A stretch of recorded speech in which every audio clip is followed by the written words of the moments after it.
We are recapping week 9 right now on Fantasy Football Today Express.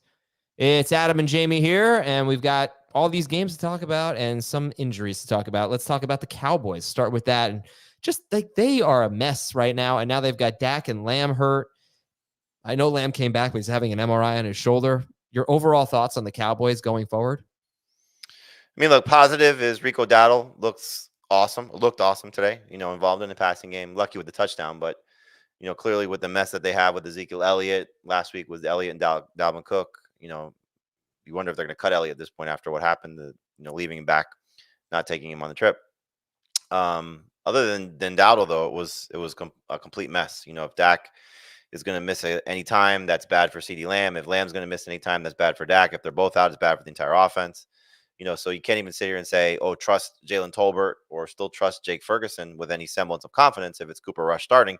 And oh, by the way, they got to play Philadelphia, which is not going to be an easy matchup to begin with, even if everybody was healthy. So it's definitely time to sound the alarm or ring the alarm, depending on who you're talking to.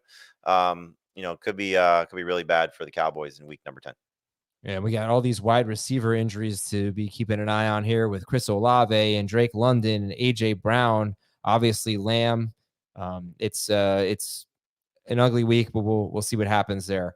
Okay, who were some of the standouts for you today? Some of the winners. I mean, it's hard not to say JSN, with the game that he had, and I think as you mentioned on the show, there was a lot of production that was taken away by penalties. So no DK Metcalf. You assume he's going to be back after their bye week, which is week 10. But hopefully it's still JSN in a big role. We heard that in the offseason. We saw it in week 2. We just haven't seen it consistently throughout the course of the season. He's been kind of living in that 12 to 13 PPR point range. So he's not been hurting your team if you've been starting him, but more of a number 3 receiver as opposed to a number 2 guy. If he's going to continue to get targets like this, you can make a case he should be started in 2 receiver leagues. So we'll see what happens coming off the bye. Mike Gesicki was, productive once again without T. Higgins. They have a game on Thursday night. We'll see if Higgins returns. If not, I don't care who they're playing. I know Baltimore is a good matchup, but really doesn't matter. Gesicki, 12.3 PPR points or more in 3 of 4 games that T. Higgins has missed. Start of the week was great for Chase Brown, so hopefully that continues. Again, tough matchup against Baltimore. Cousins was good with 3 touchdowns once again, finally doing something at the high-end variety without facing Tampa Bay. Darnell Mooney stepped up without Drake London on the field. Yeah, so I think I was kind of feeling it with Cousins this week. I wish I had said something. I can't really take any credit for it, but I had a gut feeling because I didn't think the Cowboys would really be able to get any pressure on him. Yeah, and if you can't pressure him, he's just going to be good. And I know he played, but there was some doubt that Trayvon Diggs was going to be active. So that right. Going into Sunday, I was like, oh, Cousins should be fantastic. We touched on this briefly at the end of the show. We might be overlooking DeMarcus Robinson. Remember how he finished the season last year? It was I think 5 games or 5 of the last 6 where Stafford got hot. DeMarcus Robinson was good in about 4 of them at least. And now you see, I know he missed most of the game with the ejection, but Cooper Kupp healthy. Maybe that's the thing that DeMarcus Robinson needs. And scored 2 touchdowns last week. He had 2 this week again. He did. He had the game winner. He had 2 touchdowns. That's 4 touchdowns in 2 weeks, but he only had 3 targets in the game that Puka didn't get ejected. So that's, No, I'm not saying he's must start player, but he's probably someone to consider rostering. Again, you just listed Lamb hurt, Brown hurt, London hurt. It's not like we're just going to sit here. Like, who would you rather have at this point, Ray McLeod or DeMarcus Robinson?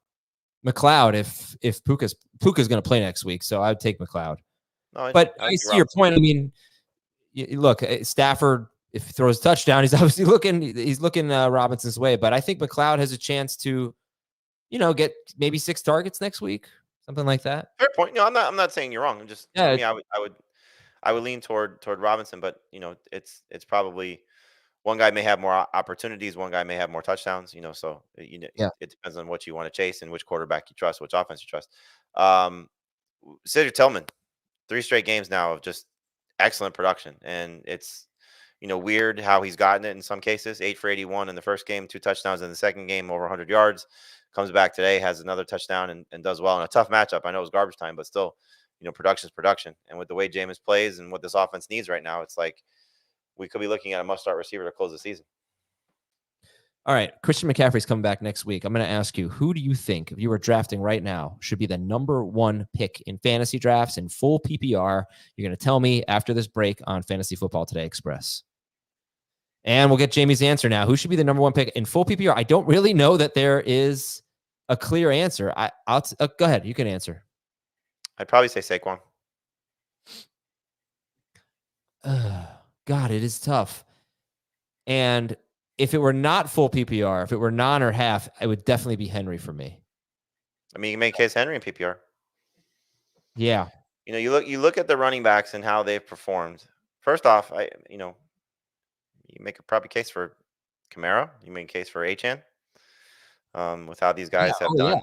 You can make a case for McCaffrey. You make a case for McCaffrey. I mean, and Justin Jefferson has had a very strong season. Jamar Chase has had a strong season. It's been up and down, I think, a little bit for him by what the standard has been for him.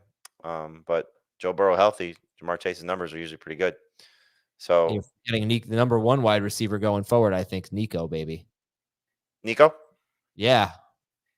I think, right? Like, you could see that, right? You could see him being wide receiver 1 going forward with no Diggs. Yeah. Yeah. But I would say a running back would be number 1, and I wonder who people would choose in full PPR. Interesting debate. It's going to be interesting to do our rankings for next year because, you're going to have Barkley year older, Henry year older, McCaffrey year older, Breece Hall coming off, potentially a down season, Bijan Robinson not necessarily living up to the expectations either. How concerned are you, if we get back on topic here? Sorry for the detours. Thought that was something worth discussing with McCaffrey looming return. But how concerned are you? Are you at the sit point? Are you at the drop point for Jalen Waddle, DJ Moore, and Marvin Harrison Jr.? So we spent a couple minutes on the show talking about if you saw Elijah Moore on your waiver wire, you'd be picking him up in a competitive PPR league. I mean, any 10-team league, you saw Marvin Harrison or DJ Moore or Jalen Waddle, you probably be picking them up and dropping the Elijah Moores of the world. So I wouldn't be dropping those guys just yet. Look, there's going to probably be some squeaky wheel conversations coming from those teams for some of those receivers. Marvin Harrison, probably not because they're coming off a win. He doesn't seem like that type of guy. Jalen Waddle, I would not be surprised at all. If you get the, hey, Tua, we're back. We're supposed to be throwing the ball to us. Tyreek Hill and Jalen Waddle, you hear that. And then DJ Moore, we know, has not been afraid to be a little bit either vocal or demonstrative about how he feels. Yeah. And I would imagine there'll be some conversations with Caleb Williams, especially going into a matchup against a Patriots defense that I think he can have some success against. So wouldn't be surprising if those guys bounce back next week. Man, the Dolphins are 2-6. That is so bad.